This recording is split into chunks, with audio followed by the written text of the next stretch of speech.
नमस्कार दोस्तों, आपका स्वागत है अपने YouTube चैनल PFP में। आज हम इंडिया की सबसे बड़ी कंपनी रिलायंस इंडस्ट्रीज के बारे में बात करने वाले हैं। इसके Q2 के रिजल्ट्स आ चुके हैं और प्रॉफिट में गिरावट देखने को मिल रही है। तो शेयर पर क्या इंपैक्ट पड़ सकता है और ऐसी सिचुएशन में हमें क्या करना चाहिए, बाय करें, सेल करें या होल्ड करें, उसके बारे में चर्चा करेंगे। लेकिन उससे पहले अगर आपने चैनल को सब्सक्राइब नहीं किया है तो प्लीज़ सब्सक्राइब कीजिए और रेगुलर अपडेट्स पाने के लिए नोटिफिकेशन बेल को प्रेस कीजिए। साथ ही साथ टेलीग्राम चैनल को भी ज्वाइन कीजिए, जिसकी लिंक डिस्क्रिप्शन बॉक्स में दी गई है। तो हम देखने वाले हैं रिलायंस इंडस्ट्रीज के कॉन्सोलिडेटेड फाइनेंशियल रिजल्ट, जहां पर सारे फिगर्स रुपीज इन करोड़ में दिए गए हैं। तो अगर बात करें टोटल इनकम के बारे में, तो टोटल इनकम देखने को मिली है 1,20,000 करोड़ के आसपास, जो कि हमें क्वार्टर ऑन क्वार्टर बेसिस पे ऑफकोर्स ऊपर जाती हुई नजर आएगी। लेकिन अगर बात करें वाई परफॉर्मेंस के बारे में, तो अच्छी खासी गिरावट हमें ईयर ऑन ईयर बेसिस पे दिखाई दे रही है। अब बात करें इसके नेट प्रॉफिट के बारे में, तो जो प्रॉफिट फॉर द पीरियड देखने को मिला है वो है 10,602 करोड़ का, जो कि क्वार्टर ऑन क्वार्टर बेसिस पे अच्छा खासा नीचे आता हुआ नजर आता है। लेकिन अगर बात करें इसके वाई परफॉर्मेंस के बारे में, तो यहां पर भी क्लियरली गिरावट देखने को मिल रही है। 11,300 करोड़ के भी ऊपर का प्रॉफिट हमें पिछले साल देखने को मिला था सितंबर 2019 में। तो यहां पर भी क्लियरली हमें गिरावट देखने को मिलती है। तो यहां पर कुछ और बातें हैं जिसे हमें समझना जरूरी है, क्योंकि जो 13,000 करोड़ का प्रॉफिट हमें देखने को मिला था वो तो एक्सेप्शनल आइटम्स की वजह से देखने को मिला था। तो यहां पर profit before exceptional item and tax की बात करेंगे, तो यहां पर आप देख पाएंगे इस क्वार्टर की जो हमें profit before exceptional item and tax देखने को मिला है वो 10,589 करोड़, जो कि पिछले क्वार्टर के मुकाबले ऊपर जाता हुआ नजर आता है। इसका मतलब है कि परफॉर्मेंस यहां पर पिछले क्वार्टर के मुकाबले बिजनेस का ओवरऑल ऑपरेटिंग हम जो कहते हैं वो हमें सुधरता हुआ नजर आ रहा है। लेकिन ईयर ऑन ईयर बेसिस पे अच्छी खासी हमें यहां पर गिरावट देखने को मिलती है। पहले 15,000 करोड़ से ज्यादा का भी प्रॉफिट देखने को मिला था, तो इसके मुकाबले अभी भी काफी ज्यादा हमें यहां पर रिकवरी देखना बाकी है। और जो पिछले क्वार्टर में हमें एक्सेप्शनल आइटम देखने को मिला था, हम सभी को पता है 4,966 करोड़ का हमें एक्सेप्शनल एक वन टाइम गेन हुआ था। एक रिलायंस ने डील की थी, इसी के कारण हमें प्रॉफिट होता हुआ नजर आया था। रिलायंस इंडस्ट्रीज के अलग अलग सेगमेंट्स है और वहां पर कैसी सिचुएशन देखने को मिल रही है उसके बारे में भी बात कर लेते हैं। तो रेवेन्यू के बारे में बात करें तो आप देख पाएंगे पेट्रोकेमिकल्स में जो रेवेन्यू देखने को मिल रही है पिछले क्वार्टर के मुकाबले तो ऊपर गई है, लेकिन ईयर ऑन ईयर बेसिस पे अभी भी अच्छी खासी गिरावट पे अवेलेबल है। तो यहाँ पर भी काफी ज्यादा रिकवरी देखने को मिलनी चाहिए। रिफाइनिंग के बारे में बात करें तो वहां पर भी सेम सिचुएशन है। क्वार्टर ऑन क्वार्टर बेसिस पे यहाँ पर हमें रिकवरी देखने को मिल रही है, लेकिन ईयर ऑन ईयर बेसिस पे अभी भी अच्छा खासा फॉल देखने को मिलता है। ऑयल एंड गैस के बारे में बात करें तो यहाँ तो क्वार्टर ऑन क्वार्टर हो या ईयर ऑन ईयर बेसिस गिरावट ही देखने को मिल रही है। रिटेल सेगमेंट के बारे में बात करें तो रिटेल इन्वेस्टर नहीं, माफ कीजिए, रिटेल सेगमेंट और जो यहां पर जियो का हमें डिजिटल सर्विसेज दिखा देता है, ये काफी इंपॉर्टेंट है क्योंकि रिलायंस का जो फ्यूचर है इन्हीं सेक्टर पर ज्यादा हमें दिखा देता है। तो retail segment quarter on quarter basis पे ऊपर जा रहा है, लेकिन ईयर ऑन ईयर बेसिस पे अभी भी थोड़ी सी हमें गिरावट दिखा देती है, लेकिन काफी हद तक इसने कवर कर लिया है। डिजिटल सर्विसेज के बारे में बात करें तो डिजिटल सर्विसेज में तो काफी ग्रोथ देखने को मिल रही है, यानी कि जियो का जो बिजनेस है वो क्वार्टर ऑन क्वार्टर बेसिस हो या ईयर ऑन ईयर बेसिस, दोनों में हमें यहां पर रेवेन्यू बढ़ता हुआ नजर आता है। फाइनेंशियल सर्विसेज के बारे में बात करें तो फाइनेंशियल सर्विसेज में ईयर ऑन ईयर बेसिस पे ग्रोथ है और क्वार्टर ऑन क्वार्टर बेसिस पे नीचे आता हुआ नजर आता है। अदर सेगमेंट्स के बारे में बात करें तो अदर्स में ईयर ऑन ईयर बेसिस पे अभी भी अच्छी खासी गिरावट है, लेकिन अगर बात करें क्वार्टर ऑन क्वार्टर बेसिस के बारे में तो यहां पर परफॉर्मेंस सुधरता हुआ नजर आता है। अब बात करें सेगमेंट रिजल्ट्स के बारे में, यानी कि एबिटा के बारे में, तो यहां पर पेट्रोकेमिकल्स की बात करें तो जैसे कि रेवेन्यू में भी देखने को मिला था वैसी सेम सिचुएशन है। क्वार्टर ऑन क्वार्टर बेसिस पे सुधरा है, लेकिन यहां per year on year basis पे अभी भी काफी ज्यादा कवर करना बाकी है। रिफाइनिंग के बारे में बात करें तो वहां पर भी सेम सिचुएशन दिखाई दे रही है। ऑयल एंड गैस में तो लॉस देखने को मिल रहा है। अगर बात करें रिटेल सेगमेंट के बारे में तो आप देख पाएंगे पिछले क्वार्टर के मुकाबले ऑलमोस्ट डबल हो चुका है प्रॉफिट, जो कि ऑफकोर्स अच्छी बात है, लेकिन ईयर ऑन ईयर बेसिस पे अभी भी 300 करोड़ हमें नीचे दिखाई देता है। और जो डिजिटल सर्विसेज है वहां से मेन बिजनेस आ रहा है, जो क्रीम आ रही है यहाँ पर वो डिजिटल सर्विसेज से आता हुआ नजर आता है। 8,000 करोड़ से भी ज्यादा का प्रॉफिट डिजिटल सर्विसेज से आ रहा है, जो कि ईयर ऑन ईयर बेसिस पे काफी शानदार ग्रोथ दिखा रहा है और क्वार्टर ऑन क्वार्टर बेसिस पे भी अच्छी खासी ग्रोथ हमें दिखाई देती है। फाइनेंशियल सर्विसेज भी अच्छा हमें प्रॉफिट दिखाई दे रहा है, चाहे वो ईयर ऑन ईयर बेसिस हो या क्वार्टर ऑन क्वार्टर बेसिस। और अदर सेगमेंट्स में हमें quarter on quarter basis fall देखने को मिल रही है, लेकिन ईयर ऑन ईयर बेसिस पे हमें बढ़ोतरी देखने को मिल रही है। तो यहां पर जैसे कि मैंने आपको कई बार बताया है कि अलग अलग सेगमेंट्स में कंपनी कामकाज करती है, पेट्रोकेमिकल है, रिफाइनिंग है, ऑयल एंड गैस है, लेकिन इसका जो अभी फ्यूचर का बिजनेस आ रहा है मेनली जियो से आता हुआ नजर आता है। हमने देखा रेवेन्यू तो और सेक्टर से ज्यादा आ रही थी, जैसे कि पेट्रोकेमिकल्स हो गया, रिफाइनिंग हो गया, डिजिटल सर्विसेज है, रेवेन्यू सिर्फ 22,000 करोड़ की आ रही है। लेकिन जब हम बात करते हैं प्रॉफिट के बारे में तो प्रॉफिट वहां से सबसे ज्यादा निकल कर आता है, 8,000 करोड़ से भी ज्यादा का प्रॉफिट निकल कर आ रहा है। तो जो आगे आने वाला हमें रिलायंस में ग्रोथ देखने को मिलेगी वो ज्यादातर हमें जियो से चलते हुए नजर आएंगे।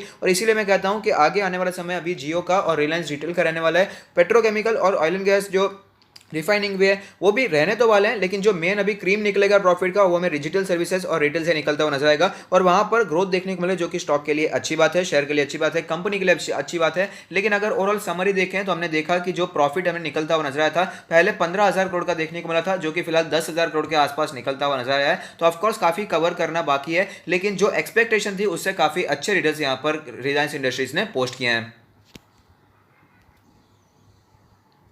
स्टॉक के बारे में बात करें तो Reliance industry of course large cap company है। लार्ज कैप क्या, इंडिया की सबसे बड़ी लिस्टेड कंपनी हमें दिखा देती है। मार्केट कैपिटलाइजेशन है 13 लाख करोड़ से भी ज्यादा का। लास्ट ट्रेडेड प्राइस है 2054, जो कि 1.36% ऊपर दिखाई दिया है। रिटर्न्स के प्रोफाइल के बारे में बात करें तो 1 वीक में 3.43% के नेगेटिव रिटर्न्स देखने को मिल रहे हैं। 1 मंथ के बारे में बात करें तो 10% के नेगेटिव रिटर्न्स हैं। 1 ईयर के बारे में बात करें तो शानदार रिटर्न्स है, 40% के पॉजिटिव रिटर्न्स दिखाई देते हैं। 5 ईयर्स लॉन्ग टर्म के बारे में बात करें तो 337 के पॉजिटिव रिटर्न्स बनाकर दिए हैं। अब बात करें इसके की मेट्रिक्स के बारे में तो पी रेशियो 32.31 है। सेक्टर के पी से मैं कंपेयर करने नहीं वाला हूं, क्योंकि अलग अलग सेक्टर्स में कामकाज करता है, ऐसी कंपनी बहुत ही कम हमें दिखाई देती है जो कि काफी वेल डाइवर्सिफाइड कंपनी है, और ये तो काफी अलग अलग बिजनेस में कामकाज करे, तो सेक्टर से हम कंपेरिजन नहीं कर पाएंगे। पीबी रेशियो की बात करें तो 2.84 का प्राइस टू बुक रेशियो है। डिविडेंड यील्ड हमें 0.31% दिखाई देता है। कंपनी के फाइनेंशियल ट्रेंड के बारे में बात कर लेते हैं तो फाइनेंशियल ट्रेंड लगातार ऊपर जा रहा है। 2017 में 3.14 लाख करोड़ का रेवेन्यू था, जो कि बढ़कर 2020 में 6.1 लाख करोड़ हो चुका है, तो काफी ग्रोथ देखने को मिल रही है। अगर प्रॉफिट्स के बारे में बात करें तो 0.29 लाख करोड़ का प्रॉफिट हमें 2017 में देखने को मिला था, जो कि बढ़कर 2020 में 0.39 लाख करोड़ हो चुका है। ऑलरेडी जब कंपनी इतना बड़ा कामकाज कर रही हो, 3 लाख करोड़ का यहाँ पर रेवेन्यू जनरेट कर रही हो, और फिर भी इतना ज्यादा ग्रोथ दिखाना, ये बहुत ही अच्छी बात हमें दिखाई देती है। तो कंपनी का फ्यूचर काफी अच्छा हमें दिखाई दे रहा है।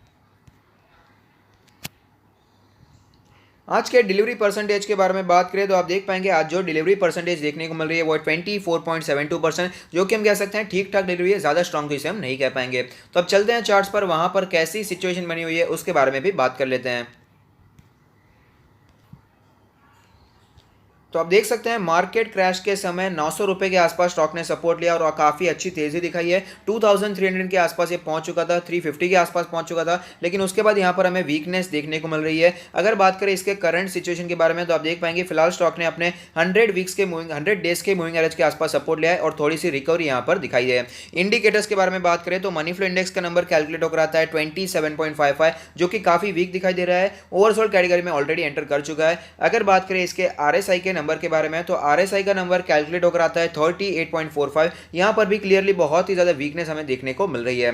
अगर बात करें इसके एमएससीडी के सिचुएशन के बारे में तो एमएससीडी में जो क्रॉसओवर फिलहाल चलता हुआ नजर आता है, आप देख पाएंगे काफी समय से बियरिश क्रॉसओवर चलता हुआ नजर आ रहा है। बॉलिंजर बैंड के बारे में बात करें तो बॉलिंजर बैंड में फिलहाल लोअर बैंड के आसपास काफी दिनों से स्टॉक ट्रेड करा था और उसी के आसपास सपोर्ट लेने के बाद थोड़ी सी हमें रिकवरी दिखाई है। लोअर बैंड का लेवल है 1983 का लेवल, मीडियन है 2159 का लेवल और अपर बैंड है 2334 के आसपास का लेवल। अब बात करें इसके पिवट पॉइंट्स के बारे में तो पिवट लेवल कैलकुलेट होकर आता है 2215 का लेवल। अगर बात करें रेजिस्टेंस के बारे में तो 2387 का रेजिस्टेंस हमें दिखाई देता है। सपोर्ट्स के बारे में बात करें तो ये फिलहाल जो करंट मार्केट प्राइस है उसी के आसपास पहला पिवट सपोर्ट दिखाई दिया है। दूसरा पिवट सपोर्ट बनकर आता है 1890 के आसपास का लेवल।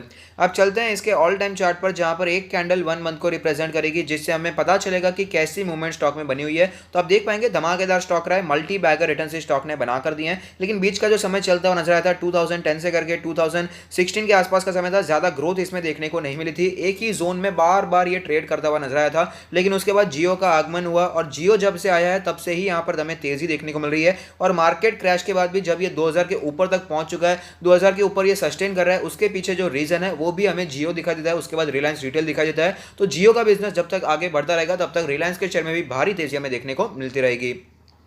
पोजीशंस के बारे में बात करें तो अगर आपने ऊपर पोजीशन बनाकर रखी है, आप अभी लॉस में चल रहे हैं, तो मेरा मानना है देखिए स्टॉक ऑफ कोर्स अच्छा है, ये तो बताने की जरूरत नहीं है, तो इसे आपको कंटिन्यू होल्डिंग करना चाहिए। लॉन्ग टर्म के प्लान्स काफी अच्छे दिखाई दे रहे हैं और इंडिया में अगर एक्सपेंशन प्लान्स को लेकर बहुत ही कोई मोटिवेटेड रहता है तो मुकेश अंबानी जी रहते हैं। तो मेरा मानना है आपको लॉन्ग टर्म के लिए स्टॉक को कंटिन्यू करना चाहिए। नीचे पोजीशन बनाकर रखिए, प्रॉफिट में चल रहे हैं, लॉन्ग टर्म के लिए लिया है तो ऑफकोर्स आपको कंटिन्यू होल्डिंग करना चाहिए। लेकिन अगर आपने शॉर्ट टर्म के लिए लिया है तो फिलहाल हमें यहाँ पर तेजी देखने को मिल रही है। फिलहाल स्टॉक ऊपर जाता हुआ नजर आ रहा है, 2000 का level as a strong support दिखाई दिया और उसके बाद स्टॉक ऊपर जा रहा है। तो यहाँ पर 2100 पर आप रेजिस्टेंस फेस कर सकते हैं। 2128 का हमें रेजिस्टेंस फेस करना पड़ सकता है, क्योंकि उसी लेवल के आसपास 20 डेज का मूविंग एवरेज और 50 डेज का मूविंग एवरेज हमें दिखाई दे रहा है। तो यहाँ पर आप प्रॉफिट बुकिंग के बारे में सोच सकते हैं अगर आपने शॉर्ट टर्म के लिए लिया है। तो अब बात करें फ्रेश बाय के बारे में, तो ये तो बताने की जरूरत ही नहीं है। ऑफकोर्स अच्छी कंपनी ऐसे अपने पोर्टफोलियो में ऐड किया जा सकता है, और साथ ही साथ अगर आप अपना पोर्टफोलियो हमसे रिव्यू करवाना चाहते हैं तो उसका लिंक भी हमने डिस्क्रिप्शन बॉक्स में दे दिया है। तो कुछ ही दिनों पहले जब हमें न्यूज़ आई थी कि फ्यूचर ग्रुप के डील में यहाँ पर हमें अमेजॉन बीच में आता हुआ नजर आता है, तो काफ़ी गिरावट भी स्टॉक में उसी के कारण हमें देखने को मिली है।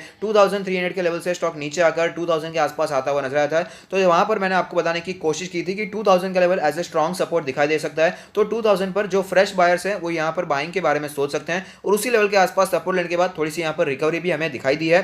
तो मेरा मानना अभी भी यही है कि 2000 का लेवल एक अच्छा लेवल है जहां पर आप बाइंग करने के बारे में सोच सकते हैं। तो जो पहला सपोर्ट स्टॉक में फिलहाल हमें दिखाई देता है वो है 1990 से करके 2020 के आसपास का लेवल। यहां पर आप बाइंग करने के बारे में सोच सकते हैं, काफी अच्छा जोन है जहां पर फ्रेश बाय किया जा सकता है लॉन्ग टर्म के लिए। लेकिन उन लोगों ने जिन्होंने ऑलरेडी यहां पर बाय करके रखा है, जिन्होंने सफिशिएंट क्वांटिटी नीचे के प्राइस पर लेकर रखी है, उनको मैं यही राय देना चाहूंगा कि फिलहाल अगर आप वेट भी करेंगे तो भी कोई प्रॉब्लम मुझे दिखाई नहीं देती है, क्योंकि जो सिचुएशन हो रही है Q2 के रिजल्ट्स का भी इंपैक्ट शेयर पर पड़ेगा, उससे भी हमें मूवमेंट देखने को मिलेगी। लेकिन साथ ही साथ जो फ्यूचर ग्रिप की डील हुई है उसके साथ क्या होता है, अमेजॉन क्या यहाँ पर आगे क्या